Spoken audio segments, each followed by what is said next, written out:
کن چیزوں سے روزہ ٹوٹ جاتا ہے؟ اگر کوئی شخص روزہ کی حالت میں اپنی بیوی سے ازدواجی تعلقات، بیوی سے چھیڑ چھاڑ کے نتیجے میں یا اس سے بوس و کنار کی وجہ سے روزے میں کوئی خاتون اپنے مقام خاص میں کوئی دوائی یا تیل، روزے کی حالت میں خواتین کو حیض و نفاس کا خون نکل آنے سے۔ بسم اللہ الرحمن الرحیم۔ کن چیزوں سے روزہ ٹوٹ جاتا ہے؟ بیوی سے مجامعت کرنے سے۔ اگر کوئی شخص روزے کی حالت میں اپنی بیوی سے ازدواجی تعلق قائم کرتا ہے تو اس کا روزہ ٹوٹ جاتا ہے، اور اس غلط کام کا کفارہ یہ دینا ہوگا کہ وہ ایک غلام آزاد کرے۔ اگر وہ غلام آزاد کرنے کی طاقت نہیں رکھتا ہو تو 60 مساکین کو کھانا کھلائے۔ ہاں، اگر اس پر روزہ فرض نہیں ہے، جیسے وہ رمضان کے ماہ میں مسافر ہے اور وہ اپنی بیوی سے ازدواجی تعلق قائم کرتا ہے تو اس پر کفارہ نہیں، تاہم اس روزے کی قضا دینا ہوگی۔ بوس و کنار اور منی خارج ہونے سے، خواہ بیوی سے چھیڑ چھاڑ کے نتیجے میں یا اس سے بوس و کنار کی وجہ سے ہو تو روزہ ٹوٹ جائے گا، لیکن صرف بوس و کنار ہو اور انزال نہیں ہوا تو روزہ صحیح رہے گا۔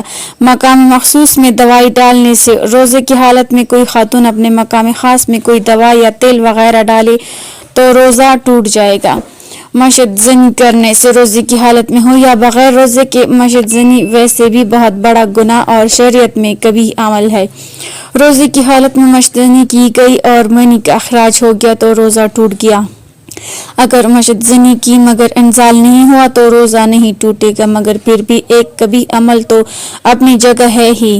ناک یا منہ سے پانی ٹیک کرنے سے، وضو کے دوران یا غسل کے دوران پانی اگر منہ سے حلق میں چلا گیا یا کلی کے دوران پانی ناک سے دماغ میں چلا گیا یا کلی کے دوران پانی ناک سے دماغ میں چلا گیا تو روزہ ٹوٹ جائے گا۔ جان بوجھ کر کوئی چیز کھانے سے، چاہے ایک قطرہ پانی پیا ہو، چاہے ایک دانہ معدہ تک پہنچایا ہو، روزہ ٹوٹ جائے گا۔ غلطی سے یا بھول کر چاہے پیٹ بھر کھانا کھا لیا، پانی پی لیا تو روزہ نہیں ٹوٹے گا۔ کھانے پینے سے مراد یہ ہے کہ کھانے یا پینے والی اشیاء کو آدمی اپنے معدے میں پہنچا دے، خواہ وہ منہ کے ذریعے سے یا ناک کے ذریعے یا کسی بھی قسم کی غذا یا پانی پینے والی چیز ہو۔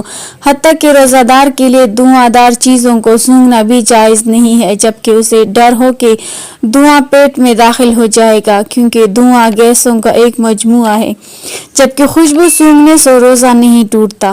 جو چیز کھانے پینے کے قائم مقام ہو، مثلاً ٹیکا لگوانا، اگر یہ غذا دار ہو کہ کھانے پینے کی جگہ کافی ہو تو ناجائز ہے، روزہ ٹوٹ جائے گا، لیکن اگر کوئی غذا شامل نہیں تب جائز ہے، چاہے وریدی ہو یا عضلی۔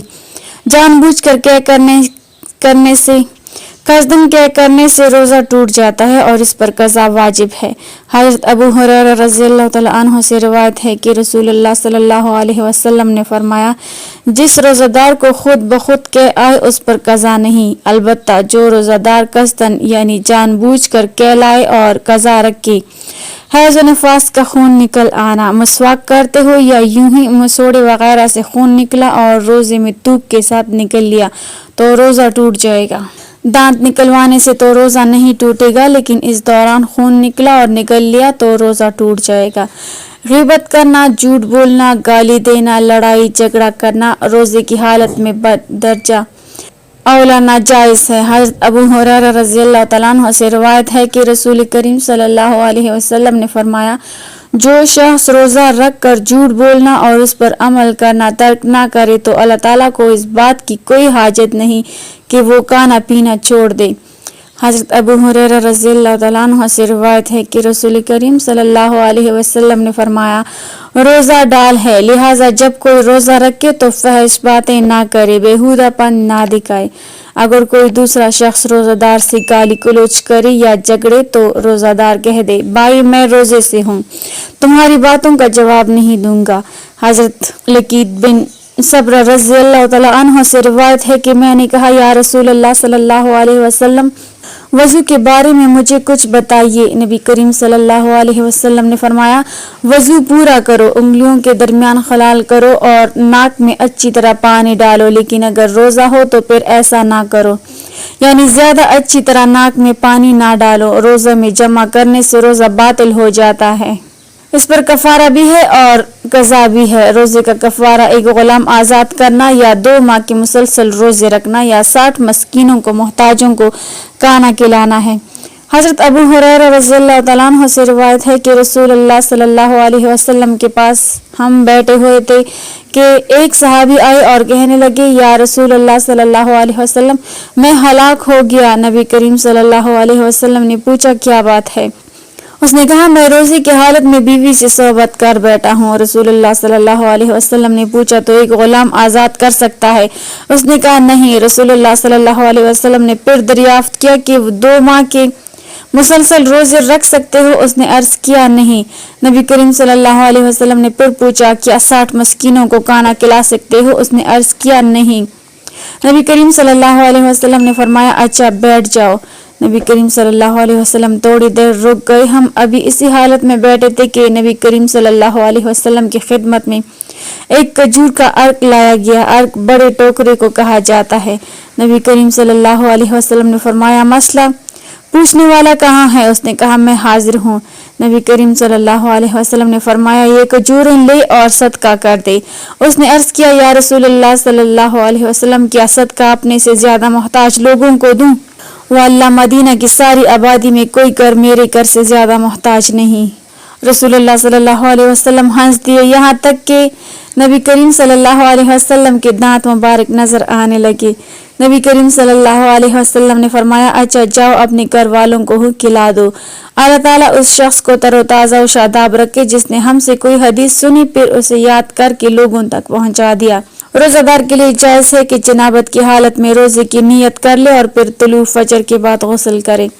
عورت اگر اپنے حیض و نفاس سے طلوع فجر سے پہلے فارغ ہو جائے تو روزہ رکھ لے، خواہ غسل طلوع فجر کے بعد کر لے۔ روزہ دار اپنے جسم پر تیل یا کریم کی مالش کر سکتا ہے، جسم پر دوائی لگا سکتا ہے، خوشبو سونگھ سکتا ہے، مگر عود کا دھواں نہ سونگے۔ وہ اپنے دانت یا داڑھ نکلوا سکتا ہے، اپنے زخم پر پٹی لگوا سکتا ہے، آنکھوں اور کانوں میں دوا ڈلوا سکتا ہے، سرما لگا سکتا ہے۔ ان تمام کاموں سے روزہ نہیں ٹوٹتا، خواہ وہ اپنے حلق میں دوائی کے اثرات یا ذائقہ محسوس کرے۔ روزہ دار صبح یا شام کسی بھی وقت مسواک کر سکتا ہے، جس طرح رمضان کے علاوہ کسی بھی وقت آدمی مسواک کرتا ہے۔ روزہ دار سخت گرمی یا سخت پیاس سے نجات حاصل کرنے کے لیے ٹھنڈے پانی کو اپنے جسم پر ڈال سکتا ہے، ایئر کنڈیشن کا استعمال کر سکتا ہے۔ روزہ دار کے لیے جائز ہے کہ وہ بلڈ پریشر کے باعث ہونے والی سانس کی تنگی کو دور کرنے کے لیے منہ میں دوا کا اسپرے کر سکتا ہے۔ اللہ تعالیٰ ہمیں دین کی مکمل سمجھ نصیب فرمائے اور ہمارا خاتمہ ایمان پر فرمائے، آمین۔ ناظرین، کمنٹ باکس میں اللہ تعالیٰ کے 99 ناموں میں سے ایک نام ضرور ٹائپ کریں۔